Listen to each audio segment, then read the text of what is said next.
Hi everybody, welcome to PUBG, and in this chicken dinner walkthrough I'm going to show you my thoughts behind the route I take and how to win a med off or a health off at the end.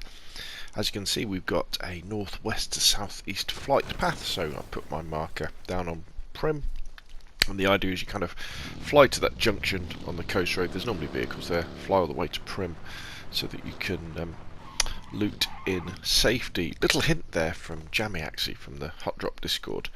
If you when you park your cars, try and always park them like they were spawned there. That way if someone comes along, they won't suspect that you're there. Really good tip that, and you'll see me do that. Now, this is my first win since the new patch. So I recorded this video on the 29th, and we had the new patch yesterday on the 28th of May. And not for want of trying, I wanted to get a solo. Let me read out the kind of the positions I got yesterday. 14th, 4th, 3rd, 13th, 2nd, 27th, 2nd, 24th, 4th, 4th. For the life of me, I could not get a win. So in this game, I'm playing particularly conservatively because, you know, I want to get the win. I'm just playing the edge. You know, even here, I'm just tucking myself underneath this tractor and just waiting for the circle to come in. And all I'm doing is just making a slow line in. I'm on foot now, with the idea that although the flight path is intersecting the circle right now, I'm trying to pick away like around Pachinki and away from the town so that I'm coming in on the quiet side. Going through this little sort of village area just north of Pachinki, you're a little bit nervous. Also, I've been having trouble with my DualShock controller again. You may have read in one of the, or watched in one of the videos, I replaced my controller fairly recently, and it started to, the right stick this time is starting to flick up and down. So anyway, this is my only kill of the game, where I come across this guy in a ghillie suit who rather pleasantly stops for me so I can blat him in the head with my SLR, finish him off with 2 shots. The guns I've got are the new Vector and the SLR. Now, while I'm looting his body, because I'm desperate for a better scope, and some meds and stuff like that, this guy comes creeping up the wall. He can't see me, so kind of blind fire with the Vector. I think I get some bullets into him and then try again. What I should have done really there is stand up and shoot at him.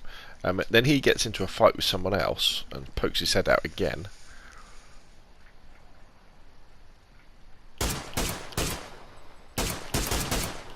Hit him once.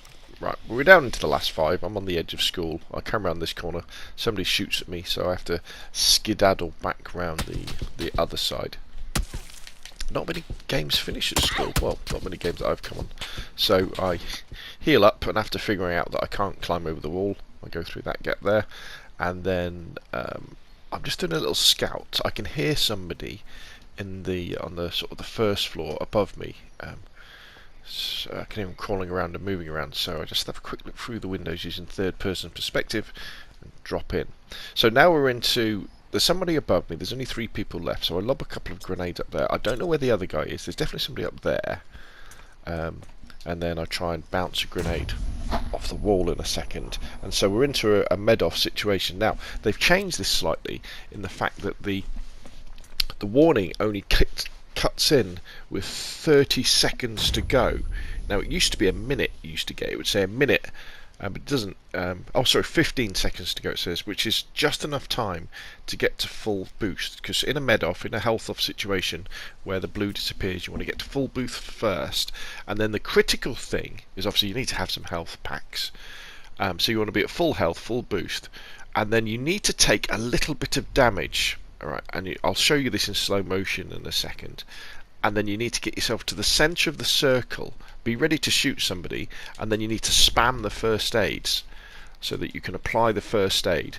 And as long as you've taken a little bit of damage, that first aid will kick in, and chances are, you know, you'll win. So let's watch my health bar down in the bottom right hand corner, and what you'll see is I just take that nice little bit of damage off the blue, and then I move into the centre of the circle.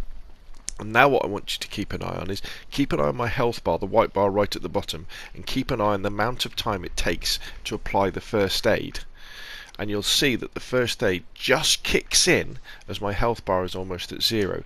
If I hadn't taken that damage to start off with, I wouldn't have been able to start applying the first aid kit fast enough, which means that I would have died to the blue just like the other guys. So the trick is to always take that little bit of damage. Now you want to try and avoid this situation in the first place by killing everybody, but if you are in that situation, if you go to full boost, get to full health, take a little bit of damage, and then spam the first aid.